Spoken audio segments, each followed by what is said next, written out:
परमेश्वर के लिए, पवित्र आत्मा परमेश्वर के लिए यीशु के लिए ताली बजाएंगे। धन्यवाद परमेश्वर, धन्यवाद प्रभु यीशु मसीह, धन्यवाद पवित्र आत्मा परमेश्वर। आपके नाम उच्चा करते हैं, आपका नाम को उच्चा करते हैं। आज आप अपने प्रकाशन को प्रकट करने जा रहे हैं, धन्यवाद। अपने अभिषेक को प्रकट करने जा रहे हैं, धन्यवाद।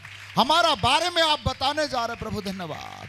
आपका नाम को उच्चा हो प्रभु, हमें करेक्शन करे प्रभु, हमें करेक्शन करे प्रभु। Hallelujah, praise the lord, praise the lord. प्रार्थना के साथ बैठे, हे प्रभु आज के वचन मेरे लिए, मेरे परिवार के लिए होना चाहिए। आगे का वचन के लिए प्रभु के दास का हम स्वागत करते हैं। Yes sir, please.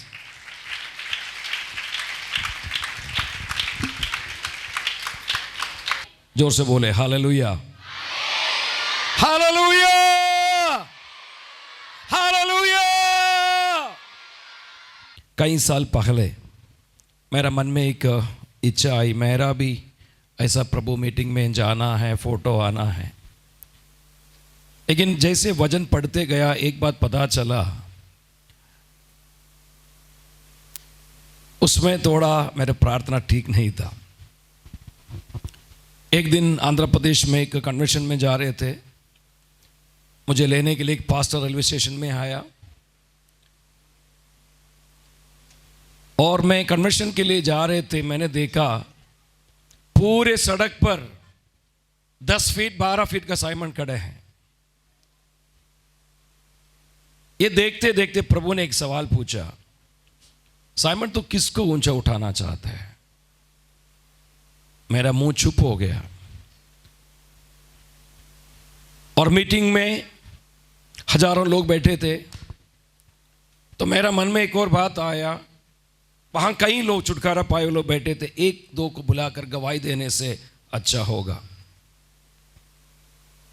तो एक बहन दौड़ के सामने आई, बोलने लगा सार ने मेरे लिए प्रार्थना किया, सार के द्वारा ऐसा हुआ, ऐसा हुआ। जब वो बहन गवाही दे रही थी, प्रभु ने मुझसे एक बात पूछा, साइमन किसने इस बहन को चंगाई दी, किसने छुटकारा दी? मैंने कहा प्रभु आपने किया, तुम क्या कर रहे हो? उस दिन से मन में एक बात आई, मैं जहां कहीं भी खड़े हो मेरे यीशु को ऊंचा करूंगा और परमेश्वर को वचन को ऊंचा करूंगा। मैं घटूं वो बढ़े। आज एक गवाही के साथ मैं शुरू करना चाहता हूं। यह घटना है 1972 दिसंबर महीने का। एक परिवार बेंगलुरु में रहते थे, उसको एक बेटा पैदा हुआ। उस बेटे को अचानक कई तरह का बीमारी आने लगा। डॉक्टरों को दिखाया, आइसक्रीम फेसक्रीम वालों को दिखाया, टोना जादू जो भी करना है सब कुछ करके देखा, कुछ फर्क नहीं हुआ। दिसंबर महीने का 15 तारीख को बेंगलुरु का सेंट मार्तास हॉस्पिटल में वो माँ बाप ने बच्चे को लेके गया। हम बच्चों का आईसीयू में इस बच्चे को भी भर्ती किया। डॉक्टर ने कहा हम देखेंगे। बच्चे का शरीर का हर हिस्सा में ट्यूब नली लगे हुए थे, बस एक सब्जी समान ये ऐसे ही वेंटिलेटर में पड़ा है। दिसंबर 25 को जब संसार पूरा क्रिसमस मना रहे थे, डॉक्टर आके मां बाप से कहा सुनो, अगला 24 घंटा उससे ज्यादा हम आपसे वादा नहीं कर सकते। उस बच्चे की मां का उम्र था 18 साल। उन लोग रोते रहा, जिसको जिसको पुकारना सबको पुकारा। 27 तारीख को सुबह उस बच्चे के लाश को बर्फ की पानी में नहलाकर सफेद कपड़ा में बांधकर मां बाप के हाथ में दिया। 18 साल की मां रो रो कर पागल जैसी हो गई। बाप भी बहुत परेशान होकर चिल्ला के रो रहा है, हमारे साथ ऐसा क्यों हुआ? उनका रिश्तेदार, उनका दोस्त लोग सब हॉस्पिटल में उपस्थित थे। कुछ लोग उनको दफनाने का तैयारी के लिए चला गया। ये मां बच्चे को पकड़ कर रो रहा, ऐसा क्यों हुआ मेरे साथ? अचानक इस मां के अंदर एक बात याद आया। वो बचपन में संडे स्कूल जाती थी। संडे स्कूल में उसने सीखा है यीशु मसीह मुर्दों को जिलाता है। ये मां ने कहा, अगर ये यीशु सच है तो मेरे बेटे को जीवन दे। जैसे मां चिल्ला चिल्ला कर रो रही थी, बेंगलुरु का सेंट मार्तास हॉस्पिटल में अंग्रेज नर्स लोग थे, उन्होंने ये मां के हाथ से बच्चे को लेकर अंदर रख दिया ताकि ये लड़की थोड़ा शांत रहे। लेकिन एक लड़की पागल के समान अस्पताल की वरांदा में चल फिर के बोला, अगर यीशु जिंदा है तो मेरे बेटे को जीवन दे, यीशु जिंदा है तो मेरे बेटे को जीवन दे। कुछ घंटा बीत गया, दफनाने का तैयारी उस तरफ चल रहे। यहां मां एक पागल के समान घूम के ऐसे बोल रहा है, पापा बोल रहा है मेरे जान ले, बच्चे को जीवन दे। उस समय जहां बच्चे की लाश को रखा था, एक सिस्टर वहां से जाने के समय देखा उस लाश से पानी टपक रहा है। तुरंत डॉक्टर को बुलाया, उस लाश को अंदर ले जाकर उसको खोल के देखा, उसके अंदर बच्चा जीवित पाया। मुर्दों को जिलाने के लिए यीशु सामर्थ्य है। वो लाश मेरा था, इसलिए मुझे हिम्मत है। मेरा यीशु मसीह जीवित है, सामर्थ्य है, मुर्दों को भी जिलाते हैं।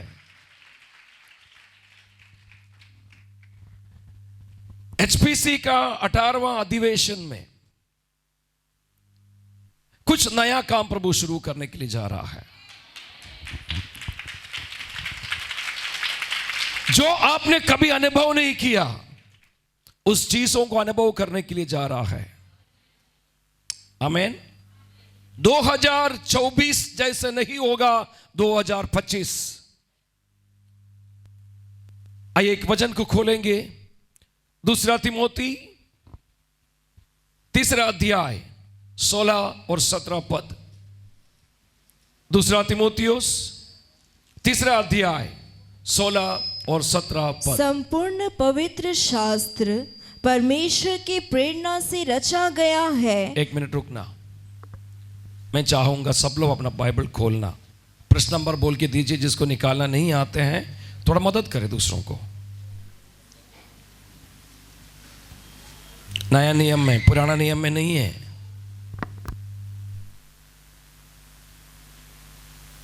प्रश्न नंबर बोलिए ना, कोई माइक में बोलो बेटा, पेज नंबर बता दो। 296। नया नियम में 296। हम बात करते आया 2 सेशन में परमेश्वर का वचन के बारे में। यहां भी उसी बात को लिखा है, पढ़ेंगे।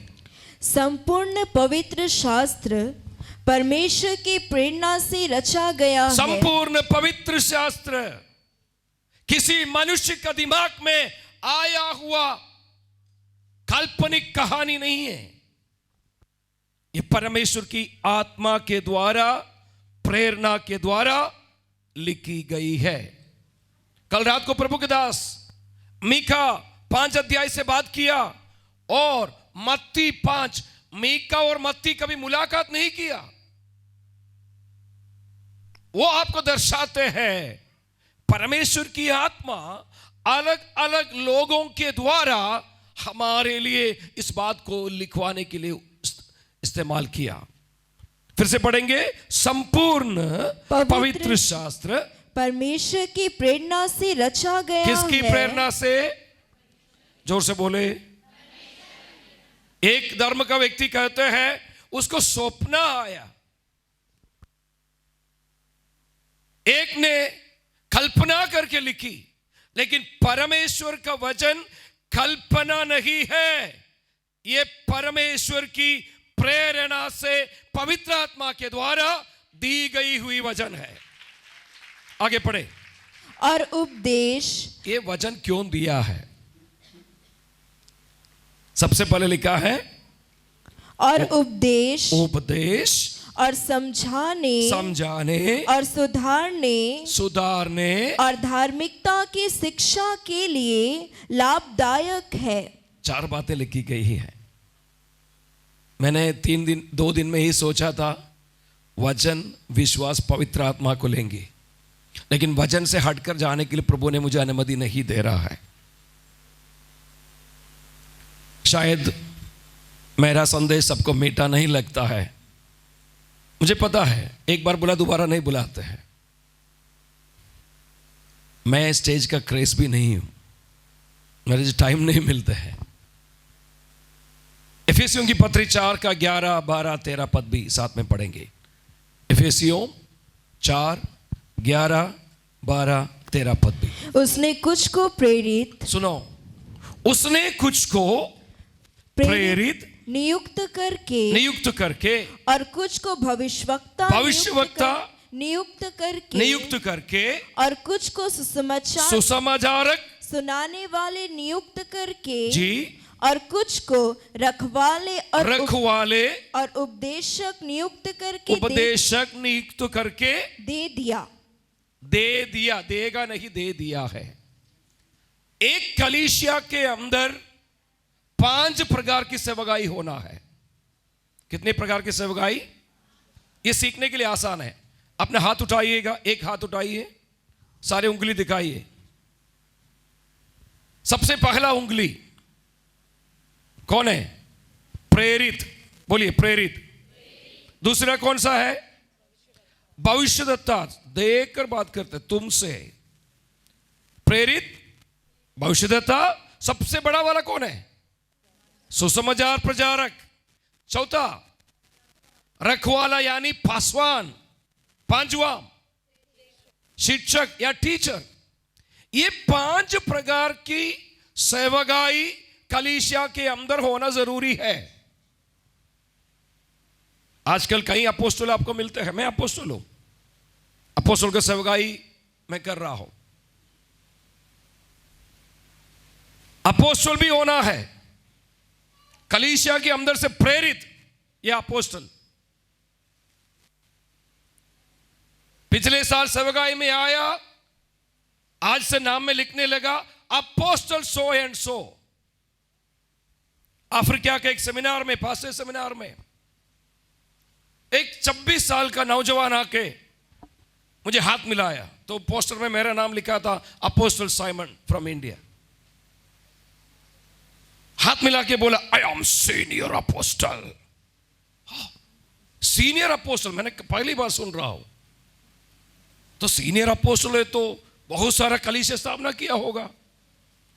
मैंने पूछा कितना चर्च आपने शुरू किया? I am just planning to plant a church. मैं अभी भी एक कलीसिया स्थापना करने के बारे में सोच रहा हूं। ध्यान से सुने, अपोस्टल की सेवकाई ये 5 सेवकाई मिलके होती है। हमारा बाइबल स्कूल से एक लड़का पढ़ के निकले और वो वहां गया, वहां का पास्टर को जाके सर्टिफिकेट दिखाकर कहा सुनो, मैं भी बाइबल स्कूल से पढ़ के आया, मेरे पास सर्टिफिकेट है। ये लड़का नहीं जानते थे वो मेरा दोस्त है। मैं 31 साल हो गया उत्तर भारत में ही सेवा कर रहा हूं। केवल भारत के 2 राज्य में नहीं गया, बाकी सारे राज्य में जाके प्रचार कर चुका हूं। तो उसने सब कुछ सुना, वो देख लिया, सर्टिफिकेट देके समझ में आ गया मेरा वहां से निकले हैं। और मुझे फोन किया, पास्टर जी आपका वहां से पढ़कर एक पास्टर मेरे पास आया है। मैंने पूछा नाम क्या है, तो मैं समझ लिया वो क्या बोल रहा है। पास्टर जी आप, मैं विश्वासियों के साथ नहीं बैठूंगा, अब मैं पास्टर के साथ मंच में ही बैठूंगा, मुझे पास्टर बुलाना है। 1 महीने का ट्रेनिंग करके निकला, अब क्या बुलाना है? और चुप हो रहे आप सब। पास्टर कौन है अभी बताएंगे, मैं पास्टर कौन है।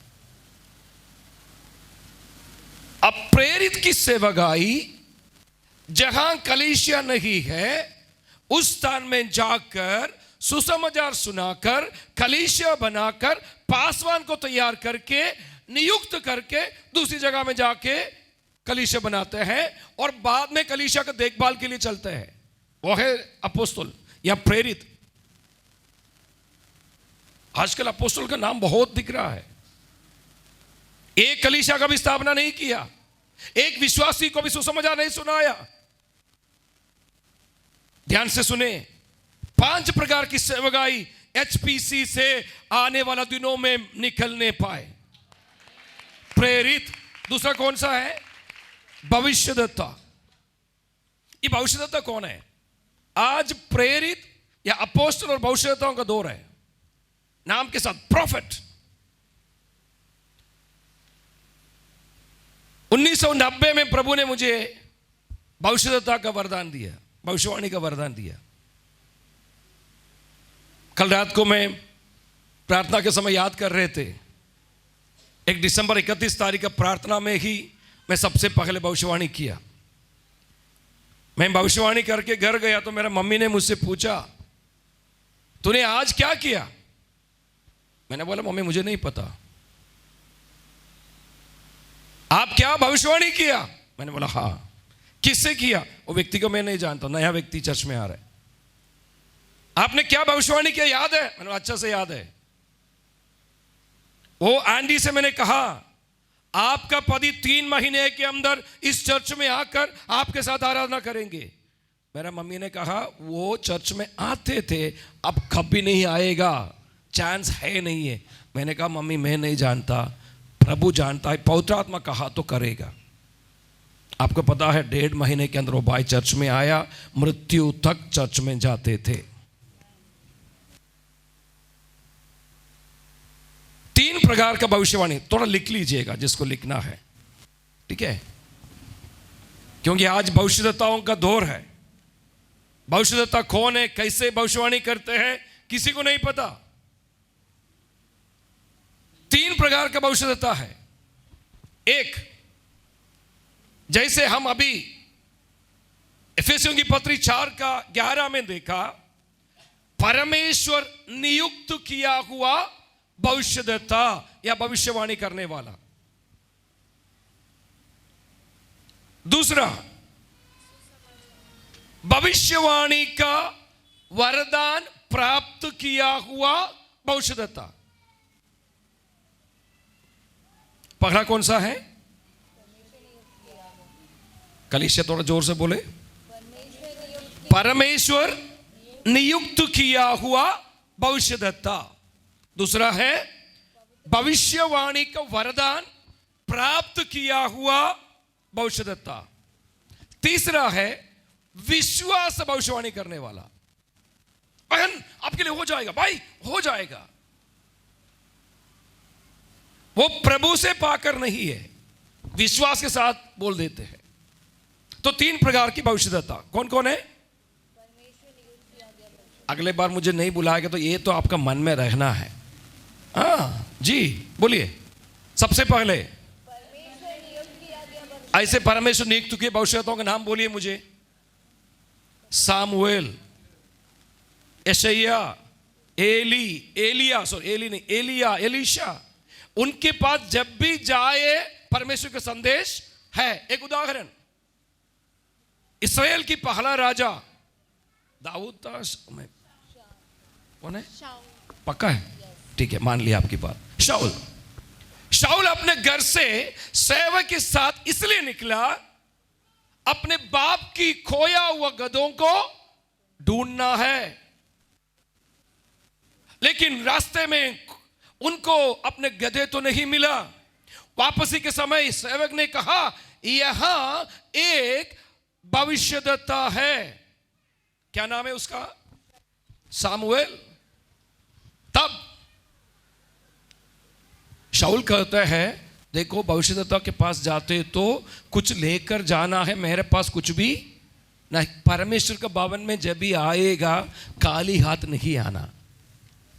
कोई हालेलुया नहीं बोल रहे पास्टर जी। हम तो ना, और उसका नाम हमेशा भूल जाता हूं। रापा बोलते ना, है ना? रापा बोलते ना छत्तीसगढ़ी में। हाँ रापा, हम रापा है। आंदो आन दो, जान दो नहीं है। हमेशा क्या सोचते हैं? आन दो, आन दो, आन दो। सुनो, यहां कई बड़ा बड़े हॉस्पिटल है। एक छोटे हॉस्पिटल में डॉक्टर से मिलने के लिए कम से कम कितना देना है? कम से कम, जोर से बोलिए ना, 200 माने, कम से कम 200 माने। मैंने एक बार नोटों की झगड़ा सुना। मैंने नोटों की झगड़ा सुना, आपने कभी नहीं सुना? मैं सुनाऊं। नोट आपस में झगड़ा कर रहे थे। 500 बोला, मेरा पहले 2 था, उसको दोनों को खत्म कर दिया। एक 2000 का था, उसको भी खत्म कर दिया। अब देखो 1000 था, उसको भी खत्म कर दिया। अब मैं हूं राजा। तो 200 बोले मैं हूं। तो 100 बोले सबसे ज्यादा लोग मुझे इस्तेमाल करते हैं। तो 50 बोले मैं भी कम नहीं हूं, मैं भी सबके हाथ में रहता हूं। तो 20 बोले नहीं नहीं नहीं, सबसे ज्यादा मेरा इस्तेमाल होते हैं। तो छोटा वाला 10 खड़े होके बोला, सुनो भाई, सबसे ज्यादा मेरा इस्तेमाल होता है। मंदिर में जाओ, मस्जिद में जाओ, चर्च में जाओ, सबसे ज्यादा मैं ही जाता हूं।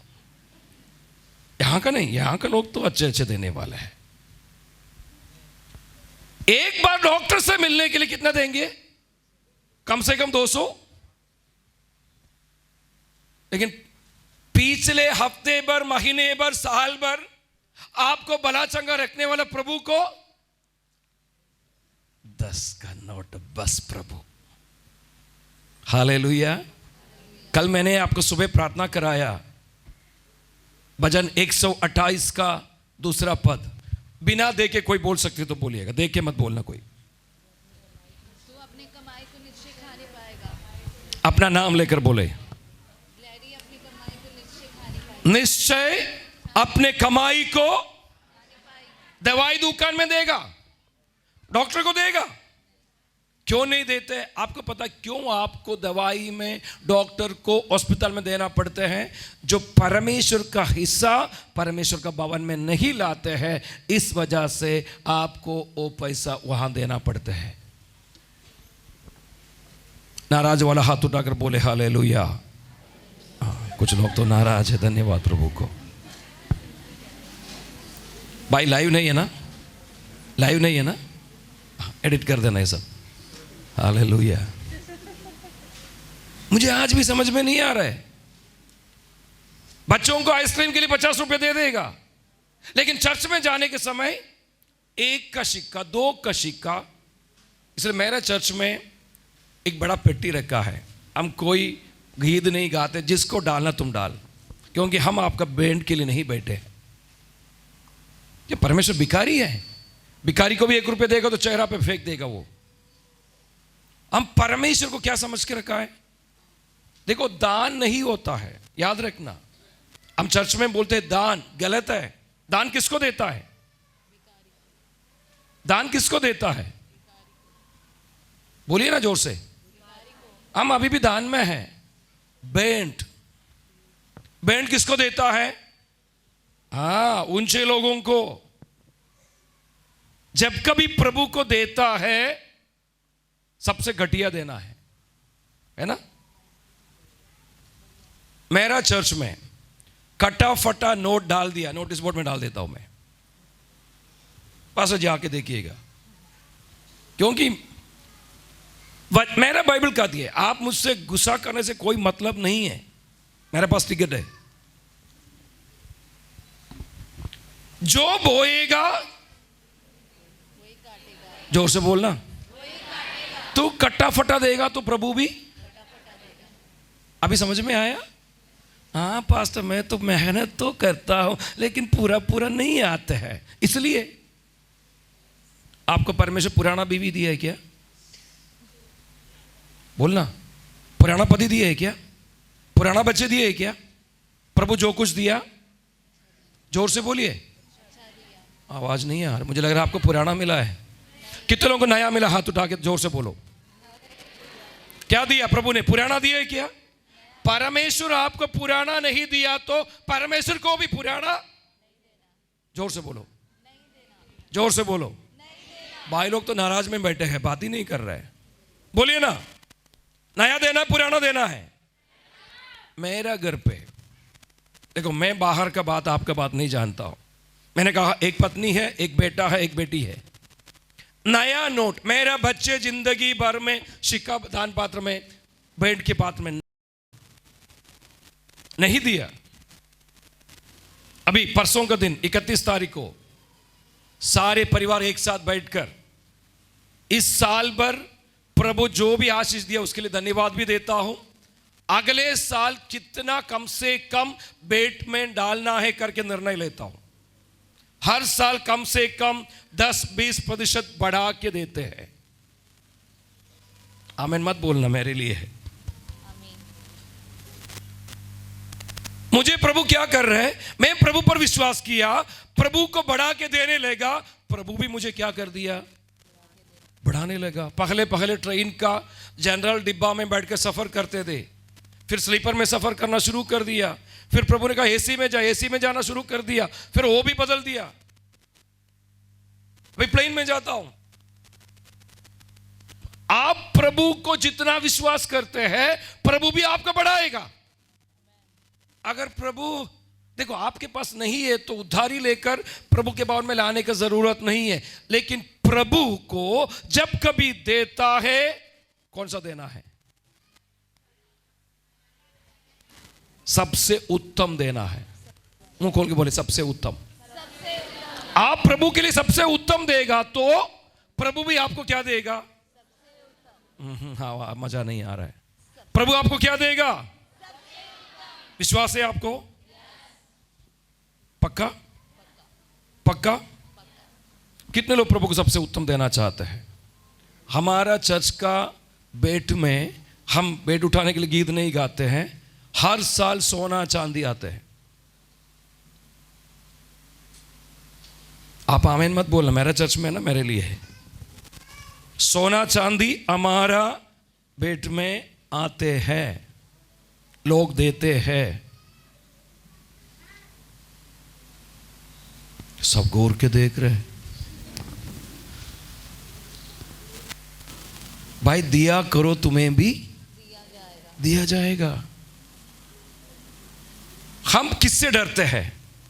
हम शैतान की बात हम विश्वास करते हैं, परमेश्वर की बातों को ठुकरा देता है।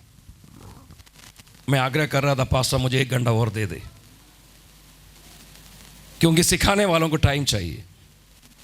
सुनो, प्रभु समय देगा। आपको तो भूख तो नहीं लग रहे ना? किसी को भूख नहीं लग रहे ना? धन्यवाद। तो 4 बजे बंद कर दूंगा। सुनो, परमेश्वर को जब भी देगा, कैसे देना है? एक आंध्र प्रदेश के एक चर्च में ऐसे संडे सर्विस में बेट उठा लिया गया। उसके बाद मैं प्रचार कर रहे थे, प्रभु की आत्मा कहा एक बेट उठाना। मैंने पास्टर से पूछा, पास्टर ने कहा प्रभु की आत्मा अगुवाई कर रहे तो आप कर सकते हैं। सबसे पहले एक बहन आकर 5 तोला का सोने का हार, मैंने पेटी में नहीं डालेंगे, नीचे डालना है।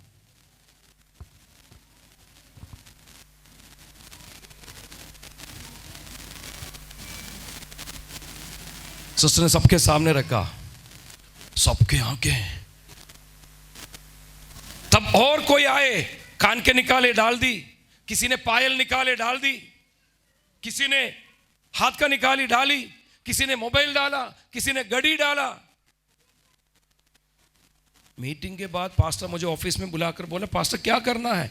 मैंने बोला आपका चर्च के लिए प्रभु दिया है, मुझे तो नहीं चाहिए। प्रभु ने मुझे कहा था 1 रुपया लेके नहीं जाना वहां से। पास्टर ने बहुत बोला, मैंने किराए का पैसा भी नहीं चाहिए, 1 रुपया भी नहीं चाहिए। कुछ हफ्ते के बाद वहां से खबर मुझे मिली, चर्च का सेक्रेटरी जाकर वो बहन जो सोने का हार दिया था, तू दशवांश भी देती है, बेट भी चढ़ाती है, उसके बाद क्यों दाढ़ी वाले के बात सुनकर सोने का हार दिया? धीरे धीरे बात वो पास्टर का कान में पहुंचा।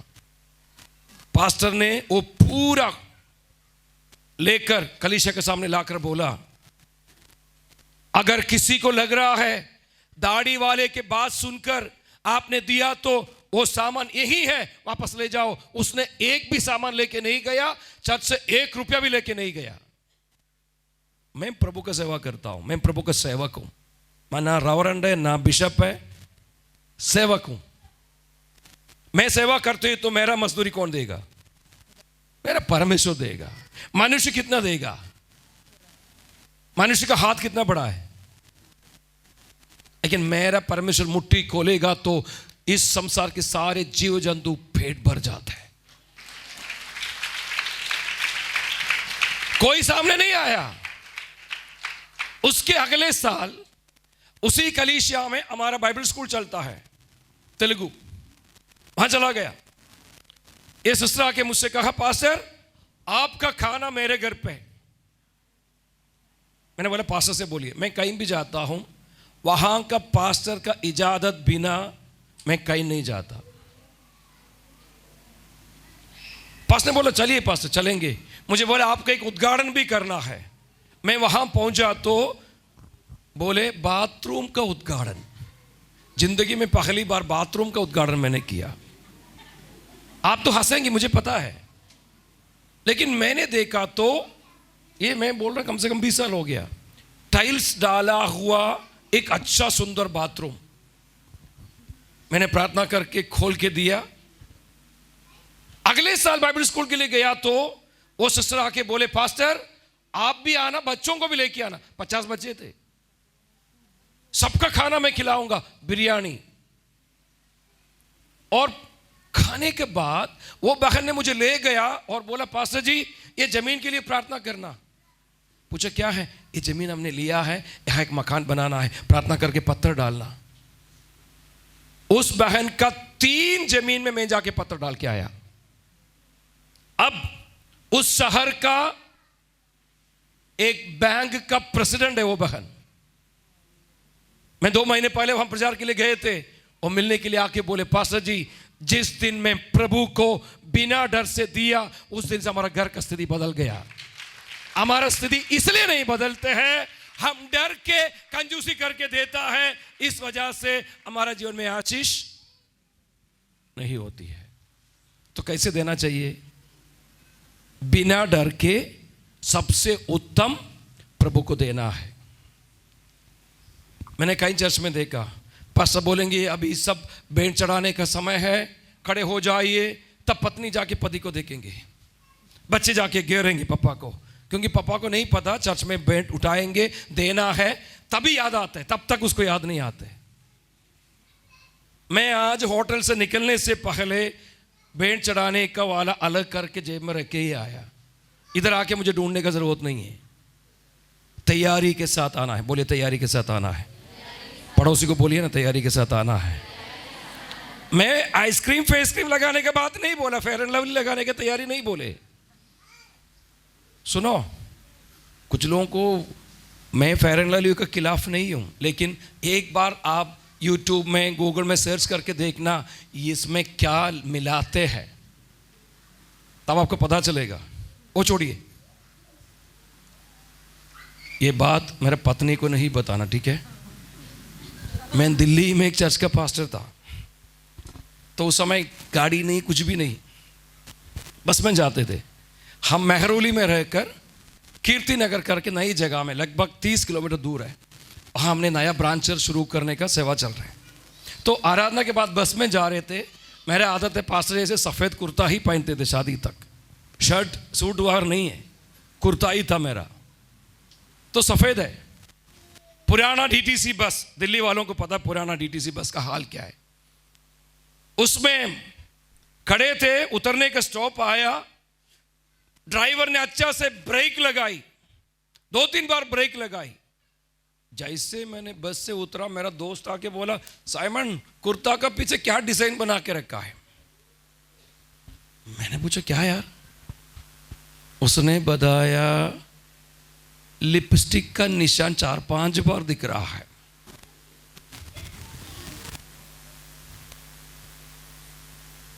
आप बच्चे तो नहीं डालते, मुझे पता है,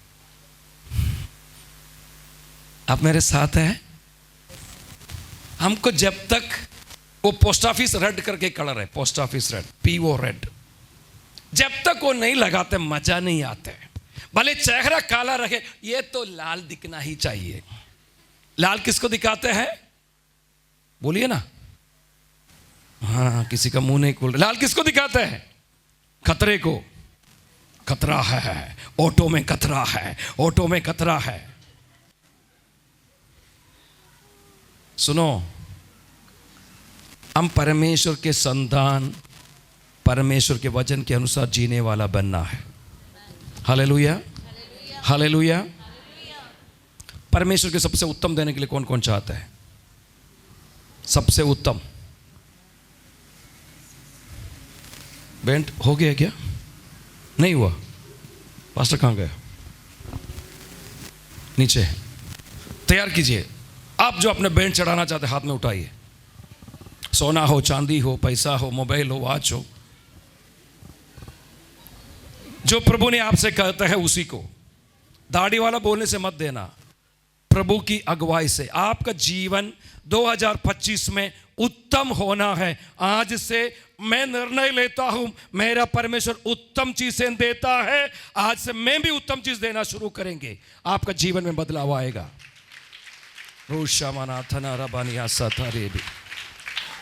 हम अपने स्थान में खड़े हो जाएंगे। कोई पास्टर को बुलाएंगे थोड़ा। हालेलुया। खड़े हो जाए अपने स्थान में,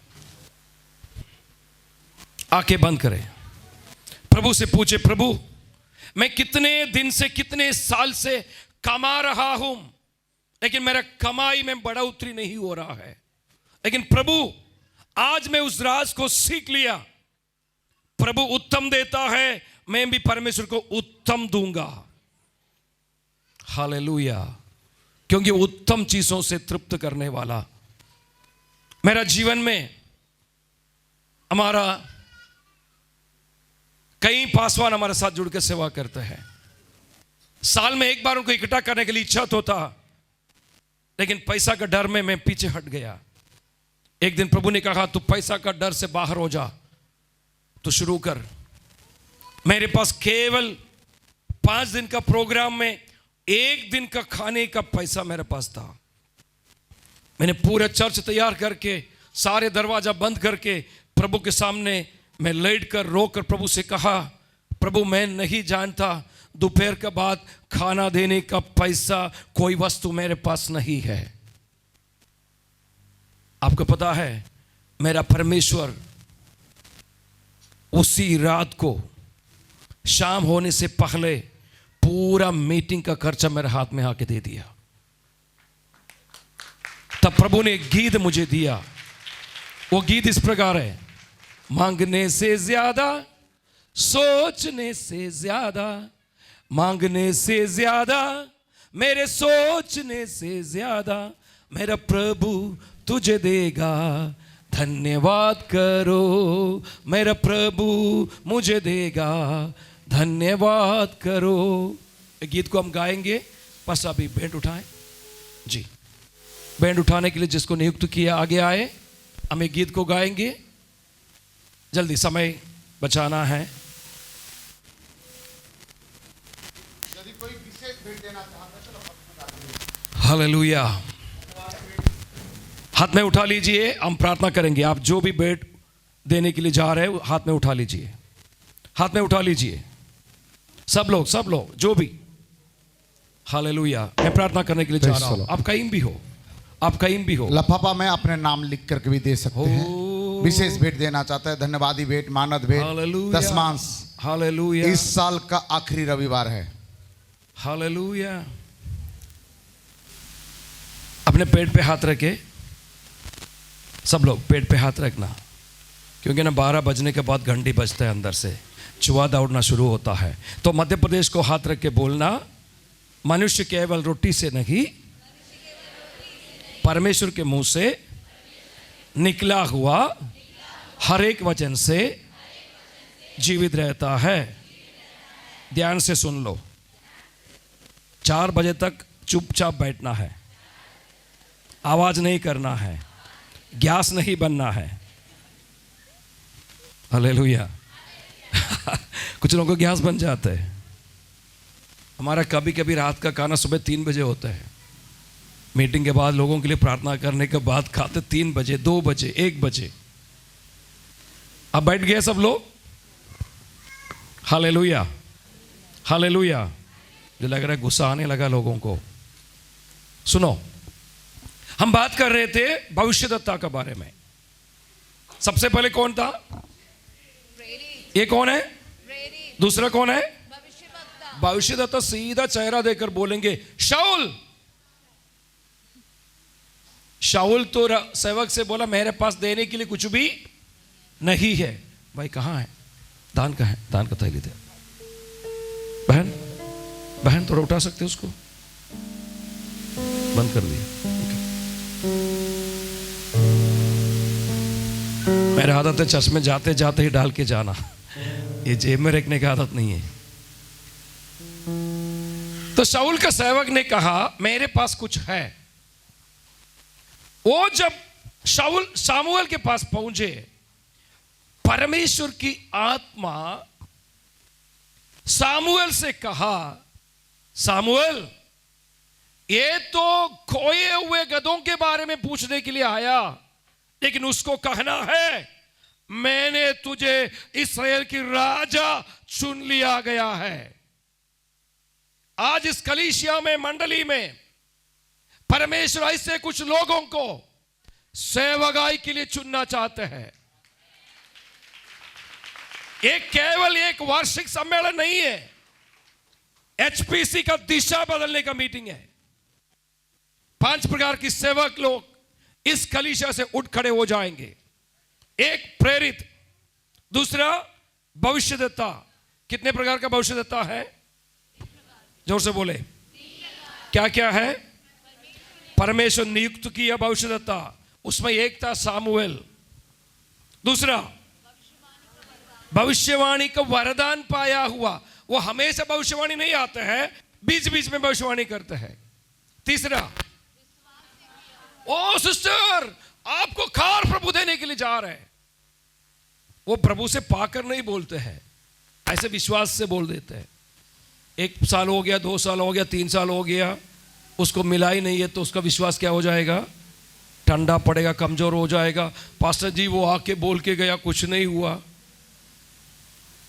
2 साल पहले चेन्नई में एक मीटिंग के बाद कॉलेज में पढ़ने वाली एक विश्वासी छोटी, मेरे बचपन में मेरे चर्च में थी, वो अपने 3 दोस्तों को लेके आया।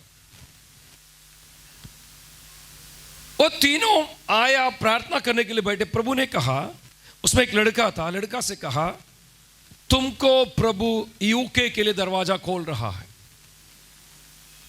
उन्होंने बोला पास्टर मुझे तो इच्छा नहीं है। मैंने पूछा तेरे पास पासपोर्ट है? बोला हाँ। अभी है? बोला हाँ। मैंने निकालने के लिए बोला। मैंने आपसे कल कहा मेरा पर्स में कम से कम 10-15 देशों का करेंसी रहता है, क्योंकि प्रभु ने मेरे लिए इंटरनेशनल मिनिस्ट्री का दरवाजा खोल के रखा है। मैंने उसमें से $1 निकालकर उसका पासपोर्ट के अंदर रखकर प्रार्थना करके बोला प्रभु तुमको विदेश में भेजेंगे। 15 दिन के बाद लड़का का फोन आया, अंकल 2 तारीख को मैं यूके जा रहा हूं। मैंने बोला इतना जल्दी पेपर वर्क कैसे हो गया? अंकल पता नहीं, कॉलेज से पेपर लेना था, 15 दिन का काम 1 ही दिन में हो गया, एम्बेसी का काम 2 दिन में हो गया। परमेश्वर कुछ बोल दिया तो पूरा करने वाला है। परमेश्वर कुछ बोल दिया तो पूरा करेगा, क्योंकि उसका झूठ बोलने का आदत बिल्कुल नहीं है। तो ध्यान रखना, सावधान रहना, ठीक है? सही भविष्यद्वक्ता है, झूठा भविष्यद्वक्ता पहचानना है। आजकल मेरा भाई भी पास्टर है, उसका चर्च में एक आए, वो आकर भविष्यवाणी किया और सारे बहनों का नंबर ले लिया। हाँ, रात को 10 बजे के बाद सिस्टर जय मसीह की, आज का संदेश कैसे लगा आपको? कोई थोड़ी बोलेंगे बुरा लगा करके। अभी आप भी अच्छा ही बोलेंगे मेरे सामने, पीछे जाके चूरी मारते हैं ना, अरे दौड़ी और ओके क्या करके गया, कोई बात नहीं। अच्छा लगा, प्रचार करने वाला कैसे लगा?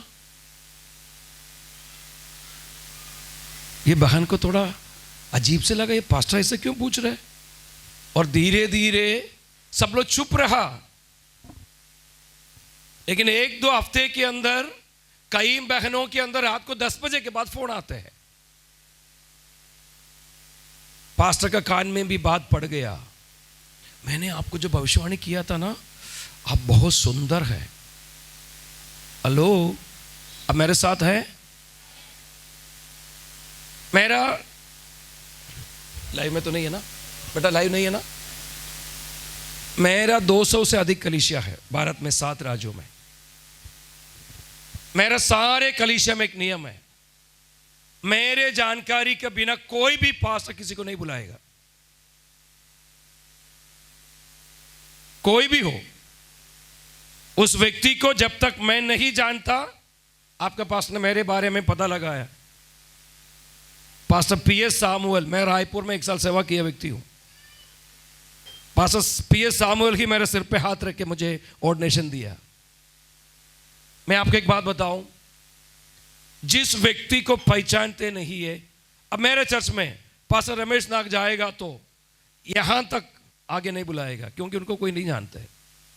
नहीं तो मैं मेरे पत्नी के बोलने, पास्टर रमेश नाग आएगा, उसको आप मौका देना, उसके अलावा किसी को इधर नहीं चढ़ाएगा, क्योंकि ये सबके लिए खेलने का जगह नहीं है। अब मेरे साथ सहमत है? कोई भी आया भविष्यवाणी किया, उसको पकड़कर नंबर चुप के लिए, पास्टर का पता नहीं चला, नंबर ले लेना। मैंने पहला दिन आपको कहा, आत्मिक पिता एक ही होता है। आमीन बोलेगा? नहीं पास्टर जी, हमको उधर भी है, चुपके।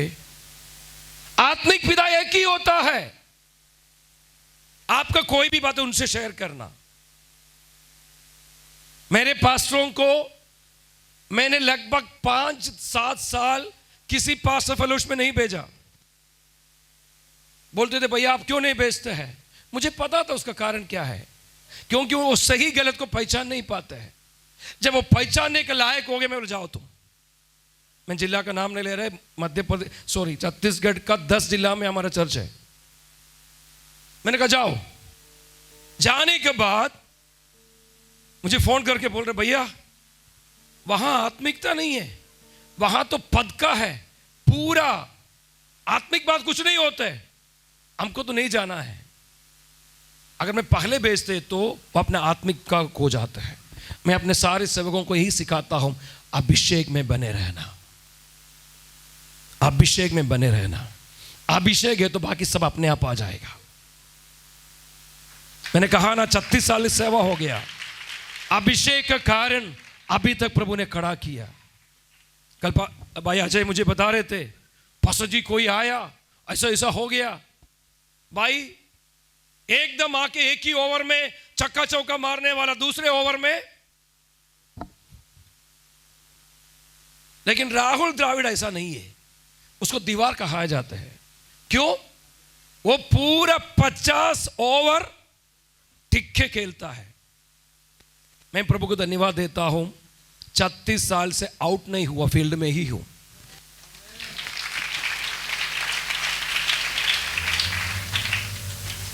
मैं उसके लिए प्रभु को धन्यवाद करता हूं, खुदा को धन्यवाद करता हूं। कहीं आए वाह बाबू वाह, सब बड़े फ्लैग सब आया, कुछ दिन के बाद आधा पता है ही नहीं है। अरे वो तो लड़की को लेके भगा लिया। रायपुर का मैं नाम नहीं ले रहा, मुझे पता है, व्यक्तिगत पता है। सुनो, आपका आत्मिक पिता का इजाजत के बिना दूसरा कोई पास्टर आपके घर में नहीं आना। कोई आमीन नहीं बोल रहे पास्टर गुस्से में। हमारे चर्च के एक विश्वासी बोले, क्या पास्टर ऐसा बोल दिया? हमारे घर में कौन आएगा कौन जाएगा सब आपको बताना पड़ेगा। यीशु मसीह आएगा तो भी आपको पूछ के ही आएगा। अच्छा, तो आत्मा कौन सा समझ में आ गया? मैंने सारे लीडर्स को भेज के बोला बात करो। बोले हम तो नहीं, कोई भी आएगा तो घर पे बुलाएंगे। अगर आप अधीनता में नहीं रहेगा तो एक और सीक्रेट बात बताता हूं, किसी को मत बताना। जैसे पास अजय भाई ने कहा उस तरह, मोल तो ज्यादा है लेकिन सस्ता में दे रहा हूं। आप कोई भी ऑफिस में जाकर एक निवेदन देता है, एप्लीकेशन देता है कॉलेज के लिए या व्यवसाय करने के लिए, किसी के लिए, वो आवेदन ऐसे ही पास हो जाते हैं क्या? क्या होना चाहिए उसमें? जोर से बोलिए। सील किसका होना? आपका। किसका होना है?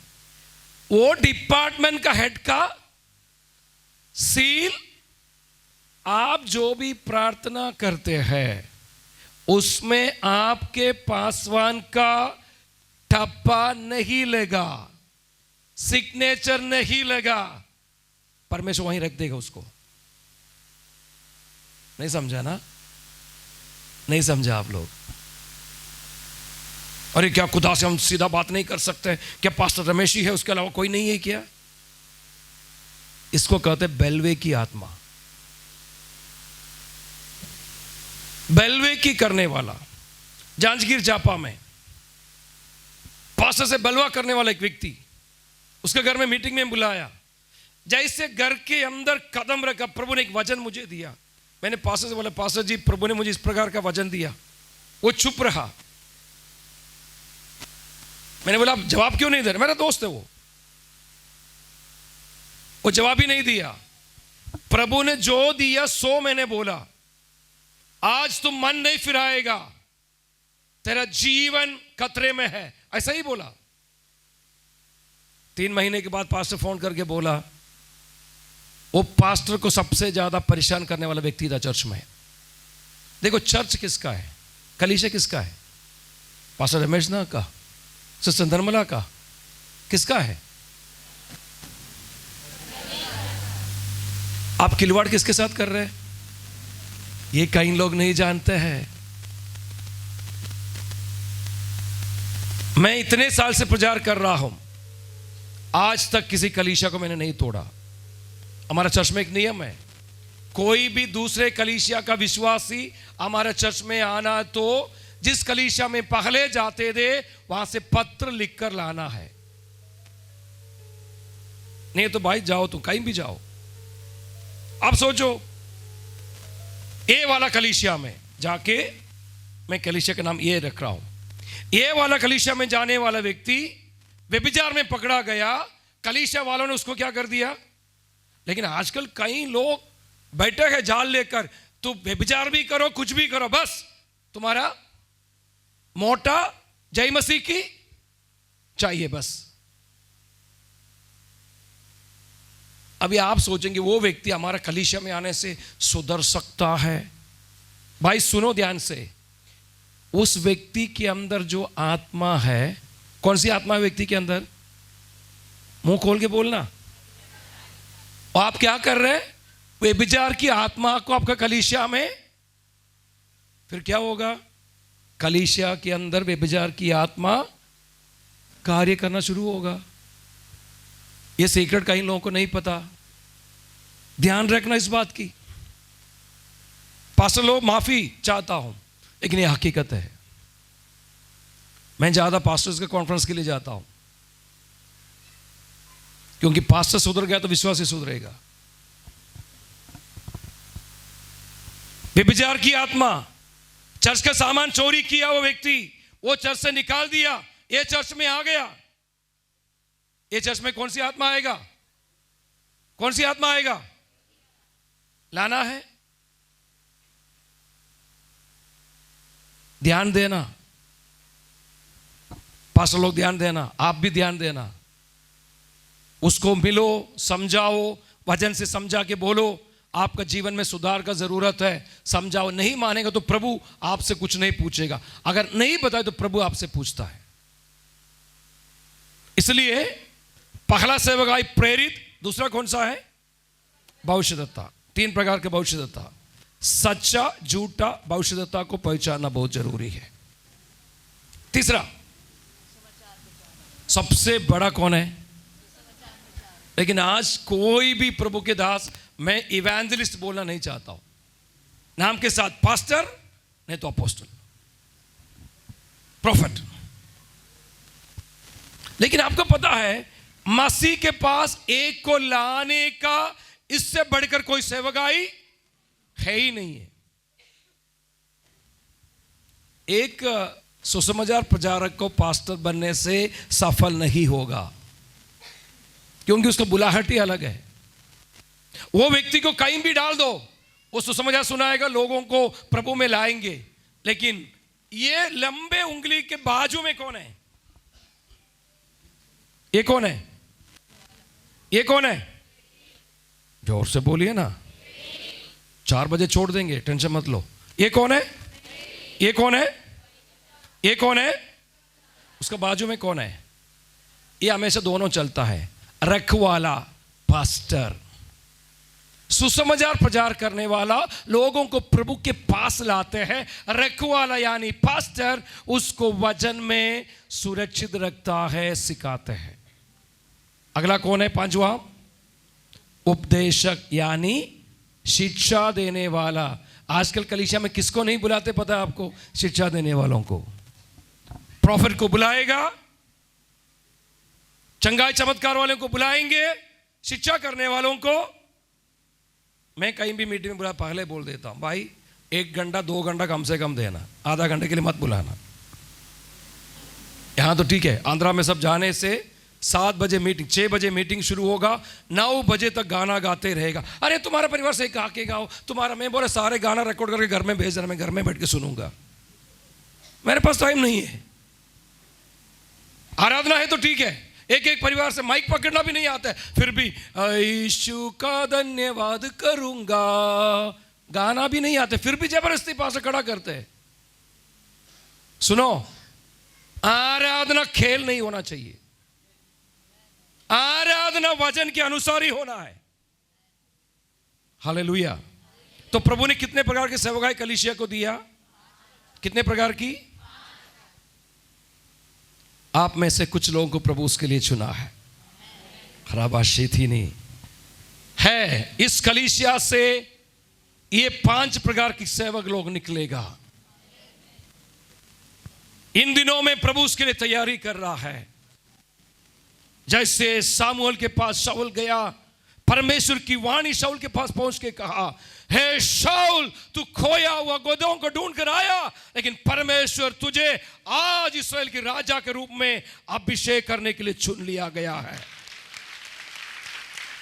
आज शायद इस 18वां अधिवेशन के कारण आप इसे आए, लेकिन प्रभु कहते हैं मुझे तुझे एक और बात याद दिलाने के लिए मैं आपको लेके आया हूं, तुम मेरा सेवा करूंगा।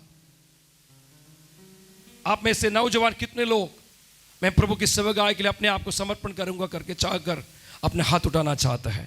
केवल उन्हीं व्यक्ति, प्रभु मैं आपकी सेवा करूंगा, मुझे आपकी सेवा करना है, उन्हीं लोग अपना हाथ उठाइएगा।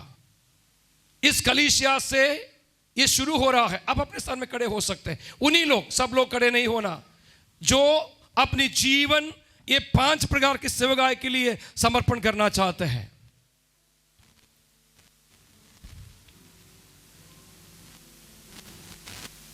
मैं कलीसिया से लीडरों से अनुरोध करूंगा, इनका नाम लिखना, इनके लिए कलीसिया प्रार्थना करना शुरू करना।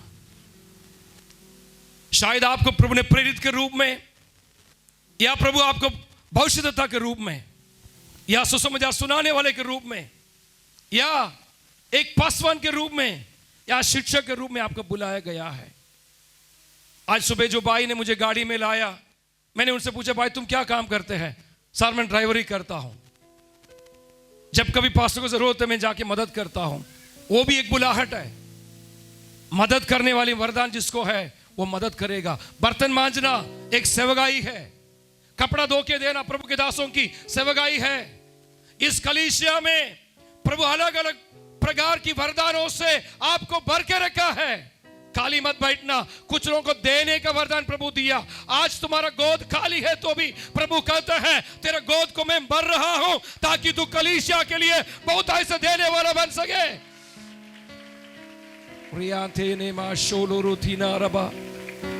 हालेलुया। लेकिन ये याद रखना, कोई भी आपको मदद करे ना करे, जिसने आपको बुलाया वो आपका प्रबंध करेगा। 36 साल से ये बाइबल लेकर चलने से हिम्मत के साथ मैं बोल सकता हूं, मेरा प्रभु ने मुझे चलाया, वो आपको भी चलाने के लिए सामर्थ्य है। अपने समर्पण के रूप में अपने दोनों हाथ उठाए। हालेलुया। जब मैं 12वीं पढ़ रहा था, यस, एयरफोर्स का नौकरी में अप्लाई किया, टेस्ट लिखा, प्रभु ने मुझे सेलेक्ट किया। एयरफोर्स में एयरमैन बनना मेरा सपना था। जब मैं वो लेटर लेकर घर वापस जाने के समय परमेश्वर ने मुझसे कहा, बेटा, मैं बस में था, मीटिंग में भी नहीं था। प्रभु ने मुझसे कहा, बेटा, एयरफोर्स में नहीं, मेरे फौज में तुमको काम करना है। उसी बस में बैठकर उस अपॉइंटमेंट ऑर्डर को मैंने फाड़ दिया। मैंने सर्टिफिकेट को फाड़ के जलाकर कहा, प्रभु, मैं आ रहा हूं। वो प्रभु विश्वासी योग्य है। आपकी पढ़ाई लिखाई खानदानी कुछ भी प्रभु नहीं देख रहा है, तुम्हारा दिल का समर्पण प्रभु देख रहा है। क्या सच्चे दिल से प्रभु से कहेंगे, प्रभु, मैं तेरी सेवकाई ईमानदारी से करूंगा, ना नाम के लिए, ना पैसा के लिए, ना पद के लिए, नाश होने वालों को बचाने के लिए। कोई नाश ना हो परंतु अनंत जीवन पाए। मेरे द्वारा कुछ लोग नरक से बचाया जाए। हाथ उठाकर समर्पण के साथ प्रभु से प्रार्थना करें। रीतिनिया थोर बलो शतुरा हलबरानी अंतरे रिबलगडगसिया अदनगसंतिनी आदनगडगा उडबलगसे थीनारा दुराने इल्बरो दियाथेनारा शमदुनी दीबा बाबा शांतुनारगदी। ये 5 प्रकार की सेवकाई प्रभु जिन भाई बहन आपकी सेवकाई के लिए समर्पण किया, इनके ऊपर आपने जिस बुलाहट से इनको बुलाया, आपका अभिषेक की हाथ इनके ऊपर रखकर नया वरदानों से, पवित्र आत्मा की नया वरदानों से भरपूर करने के लिए धन्यवाद करता हूं। इनका जरूरत को पूरा करने के लिए धन्यवाद। हिम्मत के साथ जीवन की आखिरी श्वास तक आपकी योद्धा बनकर मैदान में खड़े रहकर प्रभु की महिमा करने के लिए इनको इस्तेमाल कर। आदर महिमा आपको देते हैं, तेरे नाम से आशीष मांगते हैं, यीशु की सामर्थ्य नाम में, आमीन। जितने लोग अभी खड़े हो गया, आप जाने से पहले आपका नाम लिख के रखे, कलीसिया इनके लिए प्रार्थना करना शुरू करें। अगर प्रभु कहते हैं नौकरी छोड़ना है तब छोड़े। प्रभु ने मुझसे कहा तब मैंने उसको फाड़ कर निकला। प्रभु आपसे व्यक्तिगत जब बात करेंगे तब आप पूर्ण समय, लेकिन अभी से सेवा शुरू करना है। प्रभु आपको आशीष दे। जय मसीह की। बैठ जाइए। हालेलुया। जो वचन हमने शुरू में पढ़ा उसमें जाएंगे। 2 तिमोथी 3:16।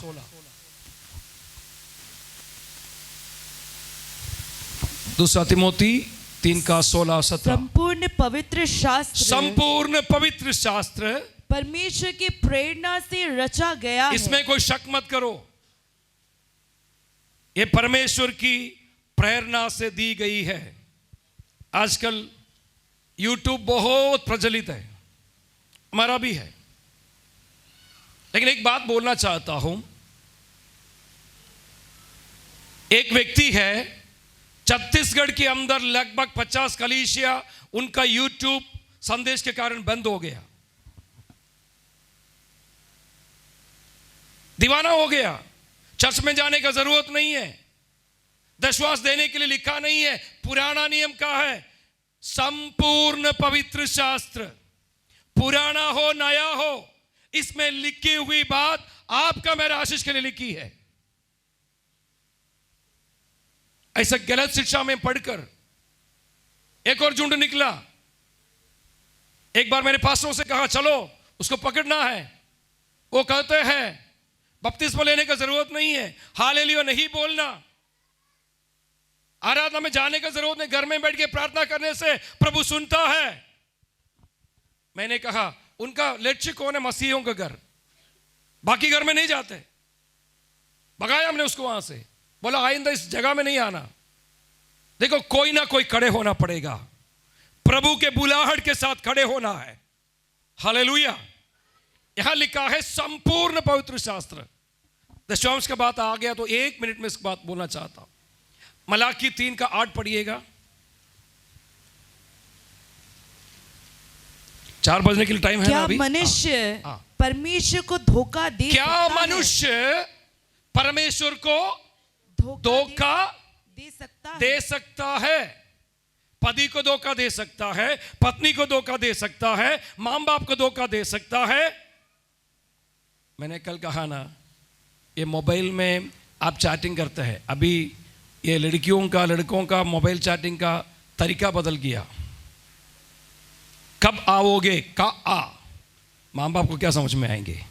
शॉर्ट है पूरा, मां बाप पढ़ के देखेंगे का आ, क्या है इसका मतलब? कुछ समझ में नहीं आएगा। मतलब कब आओगे, का मी, कब मिलेंगे। सुनो, आप परमेश्वर को धोखा, आवाज नहीं आ रहा है, परमेश्वर को धोखा अपने YouTube चैनल से ऐसे फालतू जहां जहां सब्सक्राइब करके रखा है, आज ही उसमें से निकल जाओ।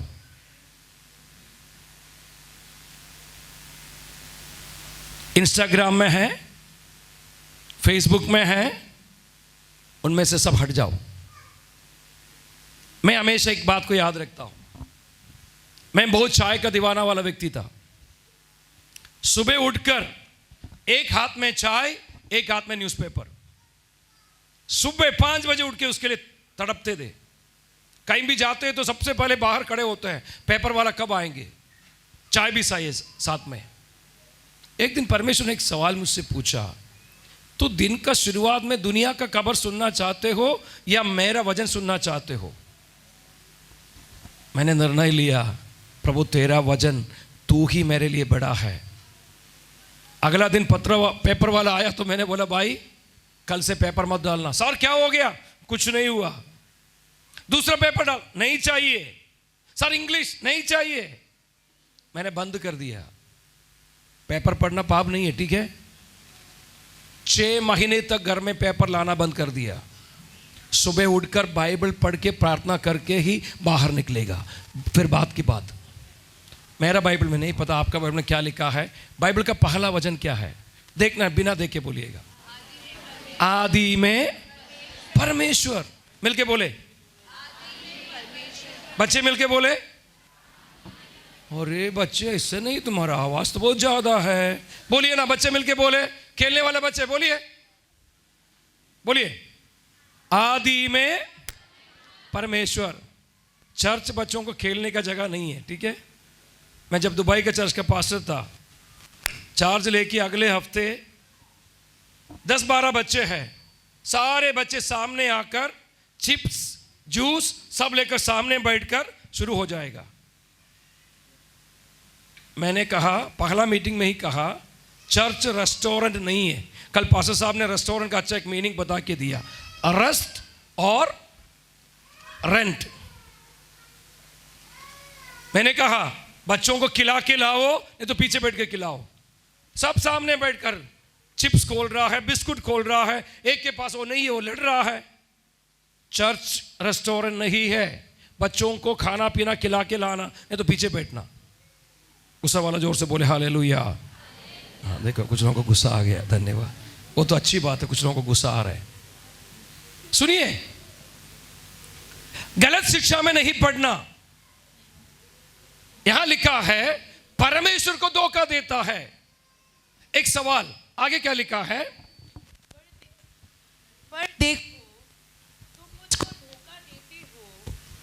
पर देखो तुम मुझको धोखा देते हो। परमेश्वर कहते तुम मुझे धोखा देते हो। सवाल, हाँ, और तो भी पूछते हो, तो भी पूछते हो हमने किस बात में तुझे लूटा है? किस बात में तुम्हें लूटा? धोखा और लूट। लूट का मतलब क्या है? बोलिए, लूट का मतलब क्या है? जबरदस्ती कोई चीज किसी का उठाना, लूट। आगे लिखा है दशवांश और उठाने की भेंटों में। उठाने वाली भेंट, दान नहीं, उठाने वाली भेंट। तुम पर भारी शाप पड़ा है। जो व्यक्ति दशवांश नहीं देता है उसके ऊपर क्या पड़ा है? श्राप नहीं, भारी श्राप। एक ने मुझे आके बोला, पास्टर जी पुराना नियम का शिक्षा है। भाई संपूर्ण पवित्र शास्त्र मतलब यशायाह का वादा तो पसंद है, वो पुराना नियम है, चलेगा, लेकिन मलाकी में आएगा तो वो पुराना नियम का है। पास्टर जी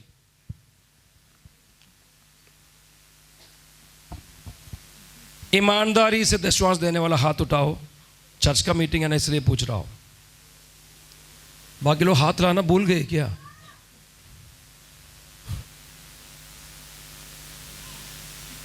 मेरा मम्मी सरकारी नौकरी करती थी।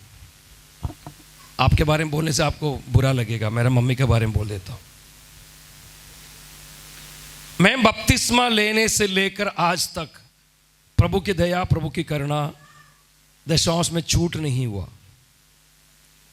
मेरे मम्मी सरकारी नौकरी करने का बावजूद भी हर महीने 100 रुपए पास्टर को देते हैं। मैंने बोला मम्मी आप क्या कर रहे हैं, गलत है। चुप रहना, तुम जन्म होने से पहले मैं प्रभु में आ चुका हूं, तो मुझे सिखा रहे क्या? मैंने बोला वचन में ऐसा लिखा है। आधा घंटा मम्मी से बहस करके, विवाद करके, आखिरी में मम्मी मान लिया, ठीक है। तो मम्मी क्या बोल रहा है, तुमको पता है वो अंकल को 15,000 रुपया मिल रहा है, 1,500 रुपये दे रहे हैं, उनको इतना मिल रहा है, ये सबका दशवांश पास्टर को मिलेगा तो उससे ज्यादा परेशानी मुझे है, क्यों पास्टर को इतना देना है? वहीं आप गलत हो गया। दशवांश पास्टर को नहीं दे रहा है, परमेश्वर का है। लेवीय व्यवस्था 27 का 30 निकाल के पढ़िए। लेवीय व्यवस्था 27 का 30। फिर भूमि की उपज का सारा दशमांश, भूमि का उपज का, भूमि की उपज का सारा दशमांश, चाहे वह भूमि का बीज हो चाहे वृक्ष का फल, वह यहोवा ही का है, वह यहोवा के लिए पवित्र ठहरे। सब लोग निकाले बाइबल, पढ़िए। आपका बाइबल में भी लिखा है क्या? वैसे देखना है। नहीं नहीं, ये ऐसे बोलेंगे दाढ़ी वाला के बाइबल में लिखा है, आपका बाइबल में नहीं लिखा है। एक बार देख ले कहां लिखा है। लेवीय व्यवस्था 27 का 30। एक साथ पढ़ेंगे हम। फिर भूमि की उपज का सारा दशमांश, चाहे वह भूमि का बीज हो चाहे वृक्ष का फल, वह यहोवा ही का है, वह यहोवा के लिए पवित्र ठहरे। किसके लिए? तो किसका है दशवांश? आप पास्टर को दे रहे?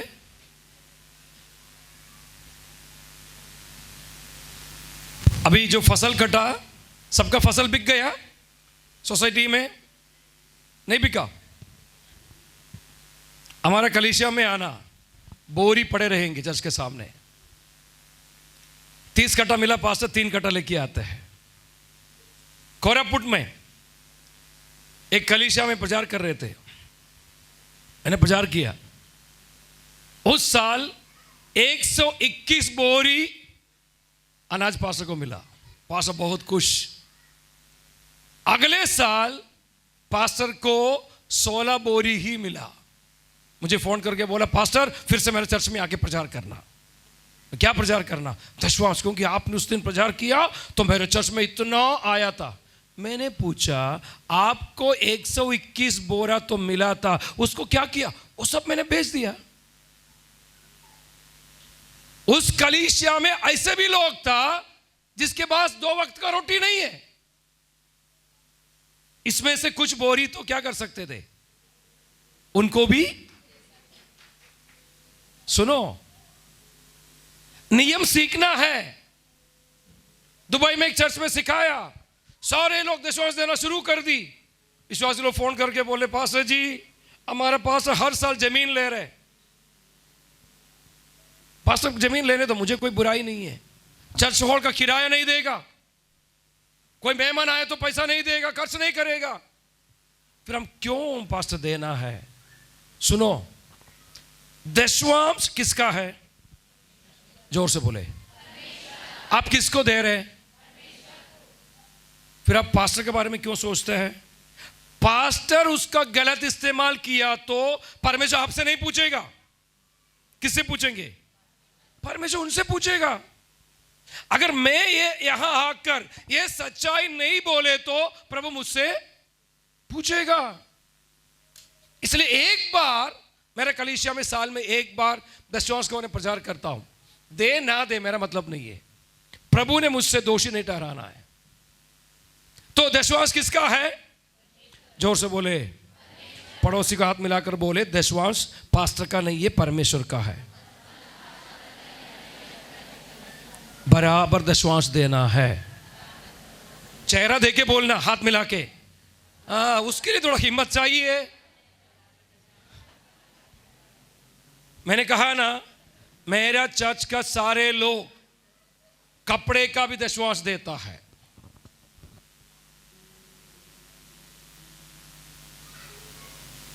मैं कल सवाल पूछा ना आपसे, कितने लोग पास्टर को कपड़ा खरीद के दिया है? 1-2 जन का हाथ मैंने देखा था। आप घर पे कपड़ा खरीदते कि नहीं खरीदते? नहीं, हमारा पास्टर का बेटी तो महंगा महंगा कपड़ा पहनती है, क्यों देना है? मेरा बेटी को 4 मौसी है, तो एक बार केरला जाना या मुंबई जाना, मेरा बेटी कम से कम 20-25 ड्रेस लेके ही आते हैं। तो मुझे बोलते, अप्पा मैं हर संडे नया ही डालूंगा। तो मेरे विश्वासी लोग बोलते, पास्टर को बेटी देखो कितना कितना महंगा कपड़ा पहनते हैं। लेकिन आपको पता है, उसको जब 10 जोड़ी मिलते हैं, 1 जोड़ी निकाल के देते भी है। दिया करो तुम्हें भी, हम देते नहीं है। अभी भी हमारा फट्टा कपड़ा पहन के घूमते हैं। आप देखो, बाकी भी पढ़ना, मलाकी में पढ़िए 9वां पद। तुम पर भारी श्राप पड़ा श्राप है। नहीं है, भारी श्राप पड़ा है। प्रभु ने मुझे दिया हुआ एक वरदान है, यह श्राप से लोगों को छुटकारा दिलाना। भारी श्राप तुम्हारे ऊपर पड़ा है। आगे, क्योंकि तुम मुझे लूटते हो। देखो, धोखा भी देते हो, लूटते भी हो, और वरन सारी जाति ऐसा करती है। सारी जाति ऐसे करती है। आगे, सारी दशमांश। सुनो क्या लिखा है, सारी दशमांश। जोर से बोले, सारे दशमांश। जोर से बोले, सारे दशमांश। सारे दशमांश। मुझे पता नहीं, मेरे पास होगा, हो जाए। किसी के पास 5 का सिक्का रखा है, नोट रखा है 5 का? ओके, कोई बात नहीं, चलेगा। 10 गांधी है ना? धन्यवाद पास्टर जी। एक ही है, नहीं 5 का चाहिए मुझे, 5 का 2 चाहिए। बोलिए, ये 10 मिल जाएगा, 5 मिल जाएगा? किसी के पास है तो दे दीजिएगा। 100 रुपये आपका कमाई है, इसका दशमांश कितना? दे दो, दे दो, वापस मिल जाएगा, टेंशन मत लेना, मैं लूटने नहीं आया। दे दीजिए। किसका किसका है जान लो, देख लेना पास्टर। एक और मिलेगा, डाल दो, डाल दो बेटा। वाओ, इतने सारे लोग प्यार करते हैं। हो गया, आज तक काम तो हो गया, चाय नाश्ता का तो हो गया। धन्यवाद। देखो, यही है कलीसिया। देखो, एक मांगा, इतना सारे आ गया। धन्यवाद, प्रभु आशीष दे। सुनो, एक व्यक्ति का कमाई है 100 रुपया, इसका दशमांश कितना है? कितना?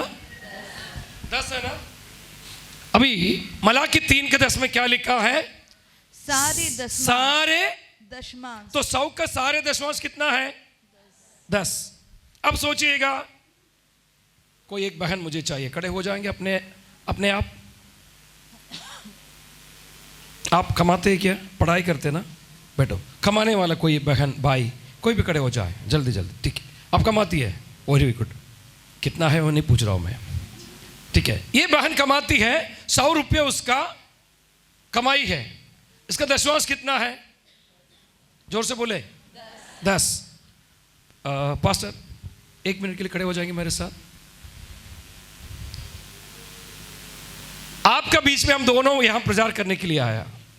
तो क्या नाम है आपका? प्रियंका। गांधी नहीं है ना? प्रियंका। प्रियंका ने निर्णय लिया, इस बार मेरा दशमांश को मैं क्या करूंगा, 10 मेरा दशमांश से 5 पास्टर को देंगे, 5 दाढ़ी वालों को भी देंगे। पूरा दिया कि नहीं दिया? अजय भाई बुरा मत मानना, ठीक है, बोलिए। पास्टर कितना मिला आपको? 5 मिला है, मुझे भी 5 मिला है। 10 हो गया कि नहीं हुआ? ठीक है ना, पूरा दे दिया ना? प्रियंका आप 10 तो दे दिया, क्यों नहीं दिया? दोनों मिला के 10 तो हो गया। Thank you. कई लोग, थैंक यू पास्टर, कई लोग ये गलती करते हैं, टीवी में यूट्यूब में बैठकर प्रचार करने से पहले हमारा जीपे नंबर, हमारा अकाउंट नंबर में ट्रांसफर कीजिए, पहले वही आएगा। टीवी में बैठ के भीख मांगता है। सुनो, आपका दशवांश जहां से आपको आत्मिक भोजन मिलता है उसी भवन में लाके देना है।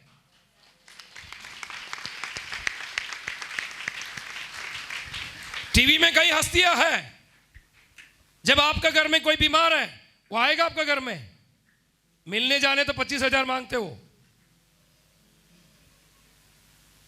हमने भोपाल में किसी के लिए प्रार्थना किया, चंगाई दिया, उसका पत्नी फिर से जाके जादू टोना करने के लिए गया, तबीयत खराब हो गया। तो एक काम करते हैं, मैं शहर में नहीं था, भोपाल से टैक्सी लेकर चला गया। इनका मन में, जगह का नाम नहीं ले रहा हूं, उनका मन में था वो हो करने से हो जाएगा। वहां ले गया, वहां जाके बोला मेरा पति का तबीयत खराब है, उसके थोड़ा प्रभु के दास को बोला हाथ रख के प्रार्थना करो।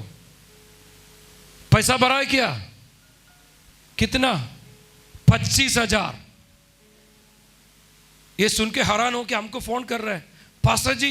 मैंने बोला मैं थोड़ी बोला आपको वहां जाने के लिए। बोले हमारे पास इतना पैसा है। ठीक है, दूर से प्रार्थना करेंगे, 15,000 भर दो। कई लोग हैं जाके देने के लिए। सुनो, तुम्हारे लिए रखा है बेना, आंसू बहा के प्रार्थना करने वाला, आत्मिक भोजन मिलने वाला जगह में ही तुम्हारा दशवांश जाना चाहिए। उसको टुकड़ा मत करना, उसको टुकड़ा मत करना। हम कई लोग इस गलती को करते हैं। जिनका पैसा है आप ले सकते हैं, आपको नहीं चाहिए तो दान पेटी में डाला जाएंगे। सारे दशवांश पढ़िए, सारे दशमांश भंडार में ले आओ कि मेरे भवन में भोजन वस्तु रहे। क्या रहना है? भवन में भोजन वस्तु रहेगा तो भवन चलाने वाला तृप्त होगा। जब मैं भोपाल में कलीसिया शुरू किया, 7 रुपए 8 रुपए हफ्ते मिलते थे। एक पैकेट दूध के लिए काफी नहीं था, 2 बच्चे हैं, लेकिन हम उसके लिए नहीं आया। अगर ये बाहरी श्राप से, आप में से कितने लोग उधारी में फंसे हुए हैं, कर्ज में डूबे हुए हैं? उसका मुख्य कारण यही है, दशवांश नहीं देना। मैंने कहा ना, मेरा मम्मी सरकारी नौकरी करती है। जब मैं घर पे जाता हूं, सैलरी के सारे पैसा मेरे हाथ में देता हूं, बेटा सब भर देना। कम से कम 3 से 4 हजार मम्मी डॉक्टर दवाई को देते थे हर महीने। मैंने मम्मी से कहा, मम्मी आप प्रभु की बात मान लो, ये आपका बंद हो जाएगा। मेरा मम्मी बराबर दशवांश देने लगा तो वो पैसा बंद हो गया। कई लोग ये नहीं जानते हैं, दशवांश आपका नहीं है, पास्टर का नहीं है, परमेश्वर का हिस्सा है। और परमेश्वर की पवित्र हिस्सा है, उसमें अपने घर पे नहीं रखना, अपने जेब में मत रखना, अकाउंट में मत रखना। मेरा चर्च में एक परिवार था, अभी ट्रांसफर होकर चला गया। 300 रुपया उसका सैलरी था। जब 300 रुपया मिला, प्रभु से कहा, प्रभु 300 रुपये दशवांश देने के लिए मुझे मदद करना। प्रभु ने उसको ऐसा ही किया, 300 रुपये उसका सैलरी हो गया। 300 रुपया दशवांश देने के लिए उसका सैलरी बढ़ गया। जब 3000 मिला तो लालची तो नहीं है, प्रभु के लिए देने वाला है। उसने कहा प्रभु मुझे 3000 दशवांश देना है। प्रभु ने प्रार्थना सुना, उसका सैलरी बढ़ाया, 3000 देने लगा। 3000 हो गया तो कितना उसका आमदनी होना चाहिए? जब 30,000 मिला तो कहा प्रभु मुझे एक बार मौका दीजिए ना, 30,000 का दशवांश में दूं। उसका ऑफिसर ने कहा अगले 5 साल के लिए सैलरी में इंक्रीमेंट नहीं आएगा। प्रार्थना करने के समय प्रभु ने कहा इसी साल तेरा इंक्रीमेंट आएगा। उसका डायरेक्टर ने पूरा कोशिश की, इसका इंक्रीमेंट नहीं जाना है, लेकिन उसका इंक्रीमेंट आ गया। तभी भी 30,000 नहीं हुआ। अगले 6 महीने के अंदर उसका प्रमोशन हो गया। प्रमोशन हो गया तो फोन किया, दोनों पति पत्नी, जैसे मैसेज आ गया सैलरी का, सीधा पैसा लेकर चर्च में आएगा। ये नहीं डालना मैसेज में, काटना, ठीक है। सीधा चर्च में आएगा, अपने दशवांश के लिए प्रार्थना करेंगे। जब तक वो भोपाल में रहकर हमारे चर्च में थे 30,000 रुपया महीने दशवांश देते थे। क्योंकि आप लोग कुछ नहीं है। मैंने उनसे पूछा भाई पास्टर जब 300 मिला तब मैंने प्रभु से प्रार्थना किया, अभी प्रभु ने मुझे मदद कर रहा है, 30,000 उसका दशवांश बन गया। बढ़ोतरी चाहते हैं या उधारी में जीवन जीना है? परमेश्वर का हिस्सा घर पे मत रख, परमेश्वर का हिस्सा अकाउंट में मत रख।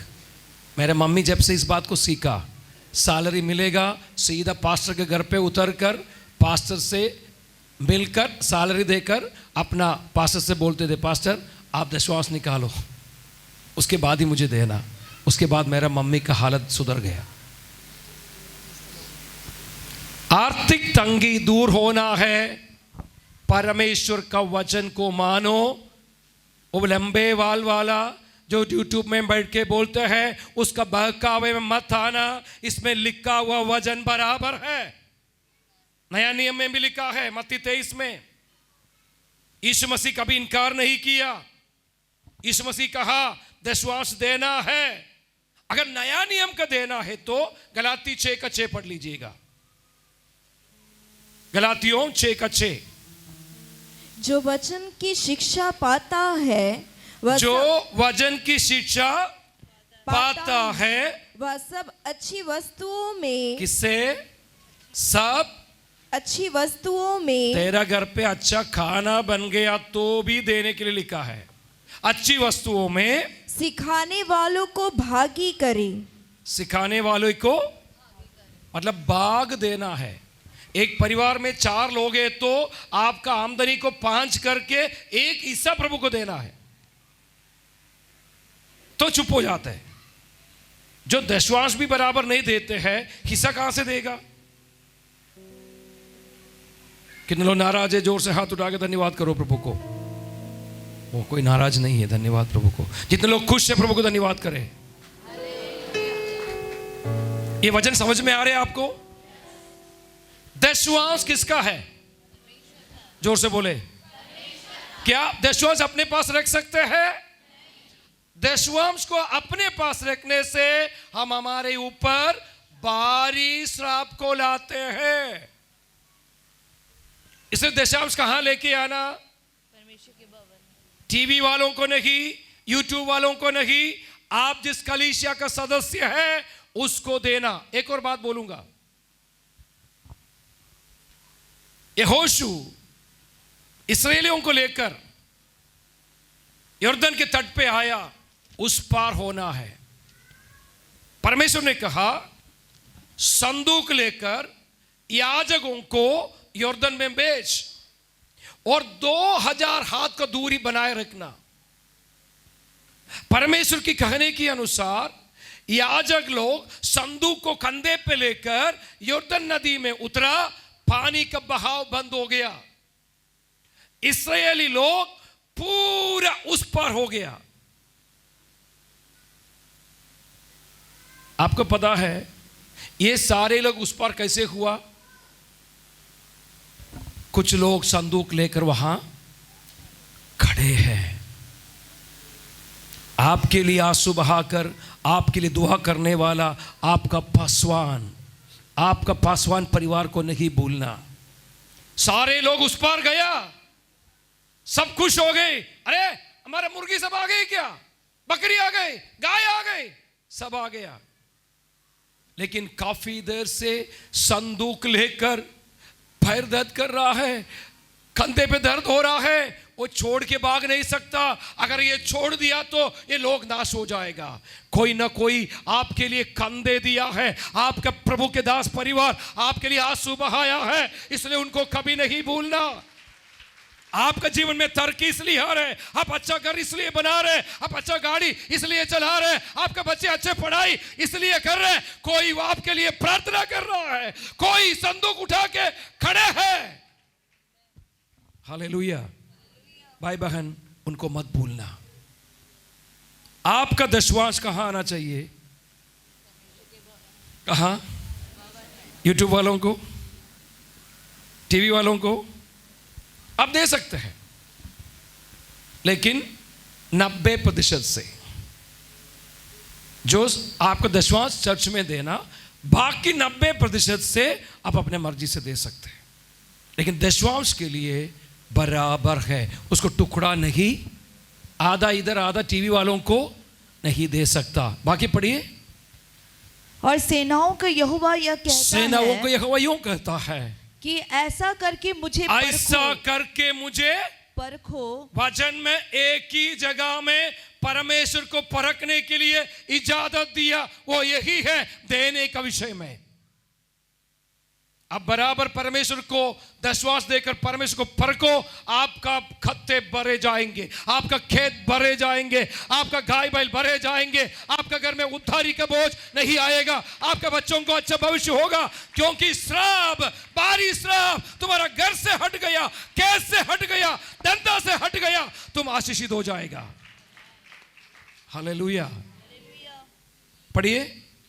कि ऐसा करके मुझे परखो, ऐसा करके मुझे परखो कि मैं आकाश के झरोके, क्या करेंगे?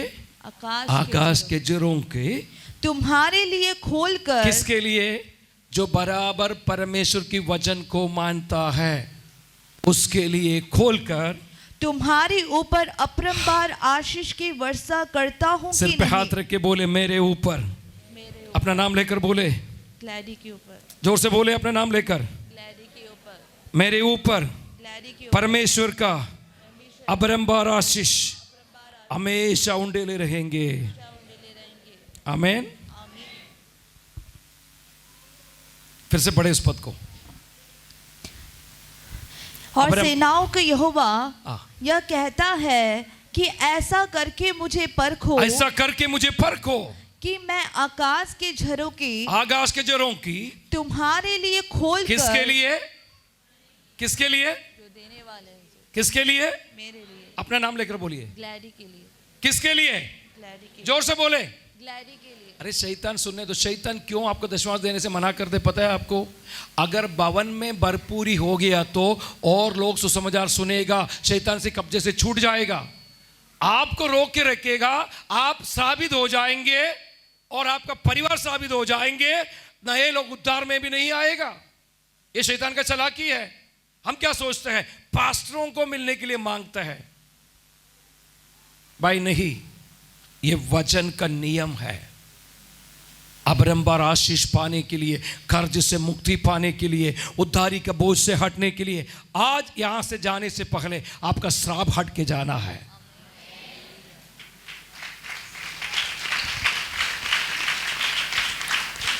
विश्रामपुर सुना आपने? विश्रामपुर बिलासपुर रायपुर का बीच में एक गांव है। पास्टर पीएस सामुएल उस कलीसिया में मुझे भेज के बोला, बेटा वहां कुछ दिन रह के सेवा करना। 5 दिन का मीटिंग, 12-13 लोग चर्च में आते थे।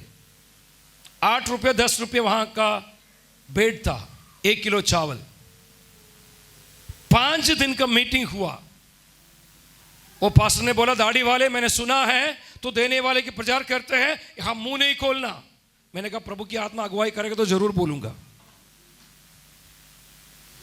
कोई नोटिस नहीं, कुछ भी नहीं। बाकी सब जगह पास से नोटिस छपवाया था, विश्रामपुर के नोटिस नहीं बनाया। 3-4 लड़कों को मेरे साथ दिया। पहला दिन पास ने बोला हर दिन आप बेट लेना है। पहला दिन 40 रुपया आया, अगला दिन 80 रुपया आया, तीसरा दिन 400 रुपया आए, चौथा दिन 1200 रुपया आए, पांचवा दिन 3000 से ऊपर आया, लगभग 30 किलो चावल भी आया। पास्टर आके बोल रहे बेटा तूने क्या किया इधर, यहां का लोग तो खड़ूस से देते नहीं है। मैंने कहा प्रभु ने कार्य किया, मैंने कुछ नहीं किया। वो चर्च में जो गया उनको पता है, रोड से थोड़ा दूर है।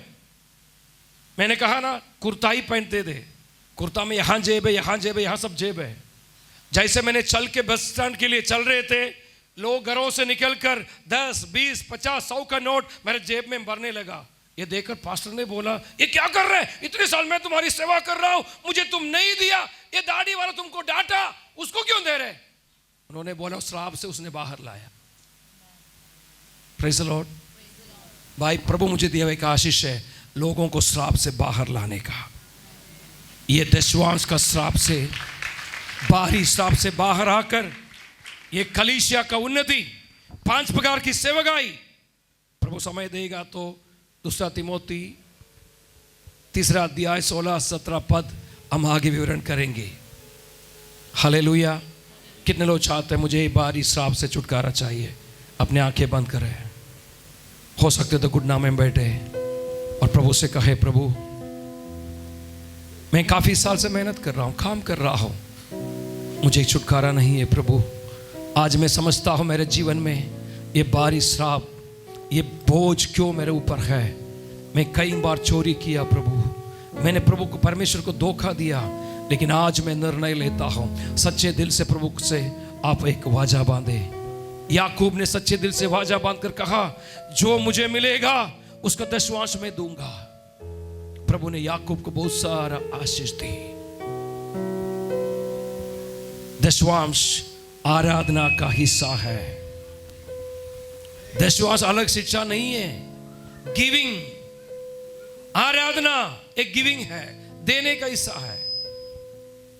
आज दिल से निर्णय करे प्रभु मैं वचन के अनुसार चलूंगा, मेरे सुधार के लिए जो वचन आपने दिया उसके लिए मैं धन्यवाद करता हूं। प्रभु मुझे जो कुछ मिलेगा मैं बराबर 10वांश दूंगा, वो फसल का हो या सैलरी का, मजदूरी का हो, सब में मैं बराबर 10वांश दूंगा।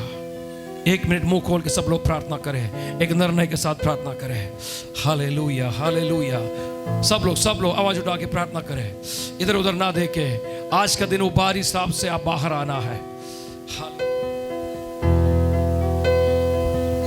Glory, hallelujah, hallelujah, hallelujah, hallelujah, hallelujah, hallelujah, hallelujah. समर्पण करें, समर्पण करें।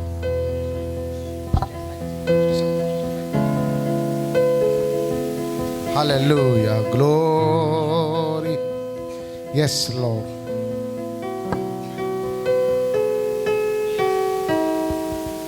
परमेश्वर आपका समर्पण को स्वीकार कर लिया है।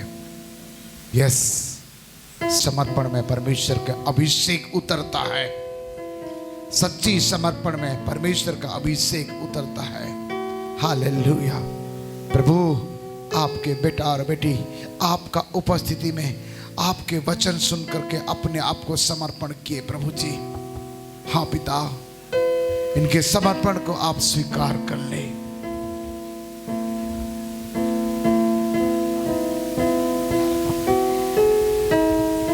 ग्लोरी, हालेलुया, हालेलुया,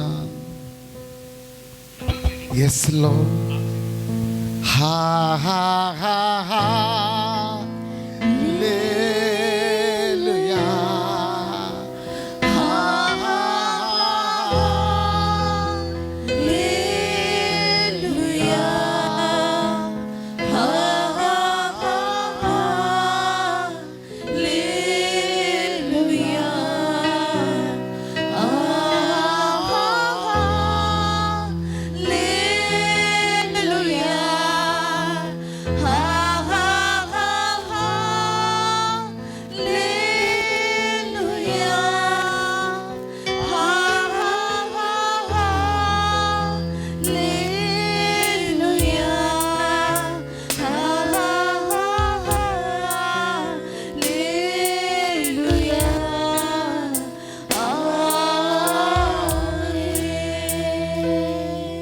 सारा सृष्टि के मालिक तुम ही हो,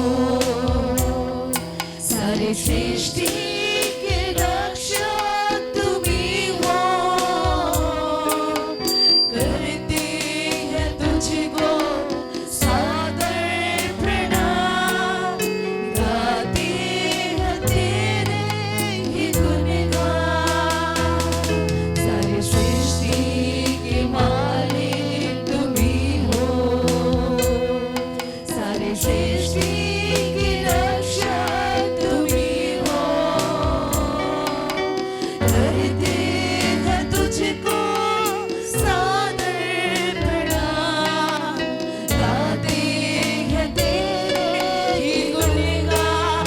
हा हा हा हा, हालेलुया, हा हा हा हा, हालेलुया, हा हा हा हा, हालेलुया, हा हा हा हा, हालेलुया, हा हा हा हा, हालेलुया, हा हा हा हा, हालेलुया, हा हा